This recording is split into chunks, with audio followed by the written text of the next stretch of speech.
જો તમે પ્રેગ્નન્ટ છો અને બાળકને અમેરિકામાં જન્મ આપી તેને યુએસ સિટીઝનશિપ માટે અમેરિકા જવાનો પ્લાન બનાવી રહ્યા છો તો થોભી જજો. ટ્રમ્પ સરકારે હવે બર્થ ટુરિઝમને લઈને નિયમો કડક કરી દીધા છે.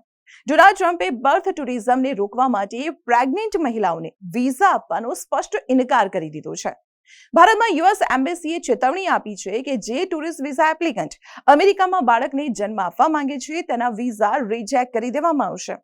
બર્થ ટુરિઝમનો અર્થ એ છે કે પ્રેગ્નન્ટ મહિલાઓ બાળકને જન્મ આપવાના પ્લાન સાથે જ અમેરિકા જાય છે.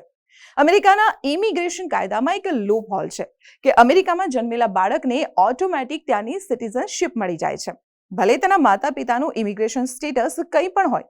અને આ કાયદાને જન્મજાત નાગરિકતા કહેવાય છે.